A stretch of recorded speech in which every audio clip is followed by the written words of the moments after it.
Hi there, this is Tina from tinaheals.com, and today I'm speaking to you about the Aries ascendant, the Gemini moon, and all the other 12 signs and combinations. So if you have an Aries ascendant, Gemini moon, and an Aries sun, then this is your video. Now let's try and understand the ascendant, because when you walk into a room, it is your ascendant that people notice, not your sun sign, although that is way more popular in pop astrology, but it is not your sun sign that people notice. It is always your ascendant sign. So the degree of the zodiac rising on the eastern side of the horizon at the moment of your birth is the ascendant degree. And the sign that is rising on the eastern side of your horizon, where your ascendant degree lies, is your rising sign. Okay, I know they are used interchangeably, but there is a subtle difference. Ascendant is more particular, it's a degree, and the rising sign is, of course, the sign on which this degree falls. Now, the ascendant is actually the karma that you've come with in this 3D world. It is the very first touch base point of your soul.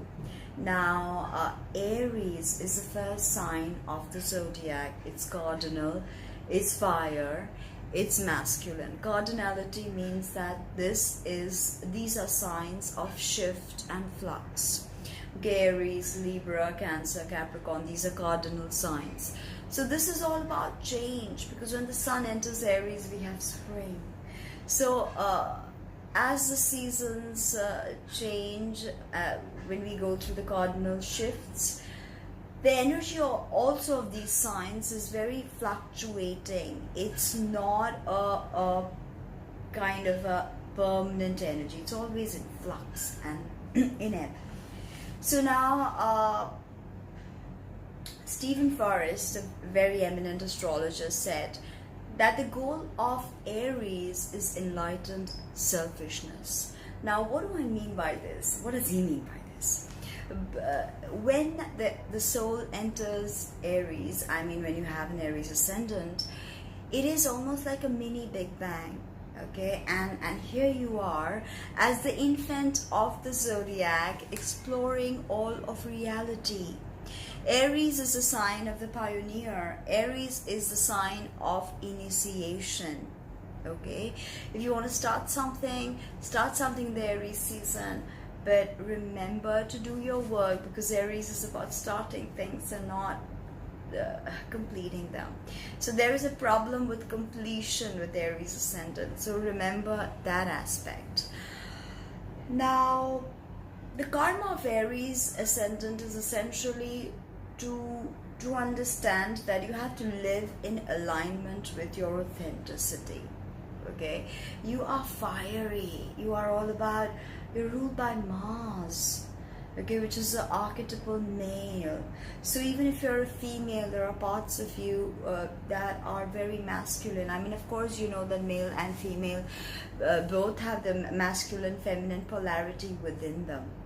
Okay, now even if you're female with an Aries ascendant, your masculine side is prominent. Your eyes are penetrating. You tend to have a huge forehead, because remember, Aries rules the head. So this is in focus. Okay, your eyes are penetrating, piercing. You have a very pronounced chin, maybe thinnish lips. There is a sadistic, cruel side to Aries, so keep that in mind. As Stephen Forrest said, enlightened selfishness. It can't always be about me, because then, you know, there is no we, and that equation is not sustainable or healthy. Now, but we have to okay, appearance. First house ascendant is your appearance. Don't forget that how you look is dependent on your ascendant. So with this, you're definitely more masculine, as I said, even in your body structure. You may decide to have short hair. I've seen a lot of Aries ascendant people prefer short hair over long hair. Ruddy complexion, you love your highlighter, your color is a red, of course.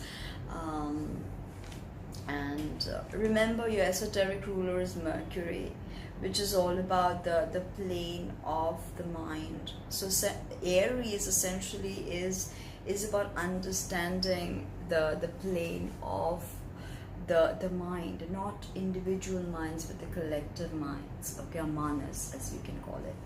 So there's a lot of testosterone with Aries ascendant, right? Even if you see women who are working out in the gym, you just know who's Aries ascendant just by looking at it. Taurus as well, of course. Now, so this was your ascendant, and then moving on to your sun sign. Now, Gemini sun, Gemini, then moving on to moon sign, sorry. So Gemini moon, this is probably one of the most difficult positions of the moon, all right? And I would say Scorpio is very difficult also for the moon, but Gemini just is very, very challenging if you don't know how to use this energy correctly. So the moon sign is a very private part of you, of course, and it is who you are when the mask falls off, right? The sun is a more outgoing side of you. It's a more masculine, it's more outdoorsy side of you. It's your father. The moon is your mother. The sun is your goals, your desires, your ambitions. What you have within you and how you want to put it out there is the sun, right? Now, you have your moon in Gemini, which I said is not a good position for the moon. It's hard. Gemini is air. It's mutable, so easily impressionable. No concentration. Changing your mind can be quite a challenge if you don't know how to work with this energy. So balance is the key, and you have fire, cardinal fire, and you have mutable air, and then again you have cardinal fire as your sun. Sun in Aries is a solid position. So unless you're having some other difficult aspect, you should have a good extroverted father who has probably shown you good adventures. You may have connected, but Gemini moon, your mother may have been emotionally detached. So Geminis can't help it. They cannot connect to their emotion, and it's not their fault, because Gemini is the third sign of the zodiac. It's when the soul learns all about communication and starts communicating with the world. So with Aries, we have the awakening, the mini Big Bang of the soul. Then through Taurus, we have the awakening of Gaia and of physical bodies. And in Gemini, we have the necessity to communicate. That's why Gemini, the duality, it's a very dualistic sign. Now, all the air signs are very dualistic, but Gemini is can be very conflicting, because you don't know where to go. You can even have two faces. People can perceive you as having two faces, so just be careful with that.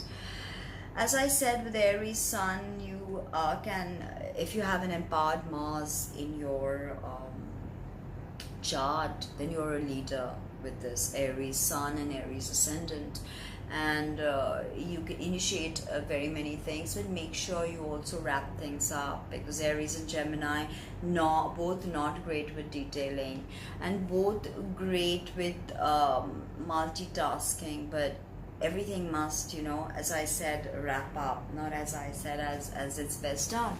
Everything has its cycles and must wrap up. So keep that in mind. With mutable air and with cardinal fire, that can be quite the challenge. Now, with Aries, remember, be careful of accidents. It's crazy that way, because your 6th house is Virgo. So also be careful of your digestive issues. Okay, Virgo deals with your kidneys and your digestion. Okay, so be careful, because Virgo is your 6th house, Aries ascendant. So if you have a conflict at 6th house or 3rd house or an 8th house or 12th house, this can show up as very many conflicts. Of course, if you have a afflicted 8th house, which is Mars's domain, and you're also ruled by Mars, also Mars rules Scorpio, so you've got this very difficult challenges that are going to come ahead, but you're not essentially afraid of anything, right? Gemini is ruled by Mercury. There's a connection there because Aries esoteric ruler is Mercury. So you're definitely about communication, initiating new things and communicating them to the world. It's definitely something you need to do. And you have Taurus as your 9th. So you've got to be solid in your philosophy, traditional sometimes as well, right? So communicate, initiate new things, look at fine detailing, because you know, without detailing, everything just becomes you know, a mess. So I hope you liked that. This is Tina from TinaHeals.com signing off. Meet me for the next videos, and don't forget to like, subscribe, comment and share.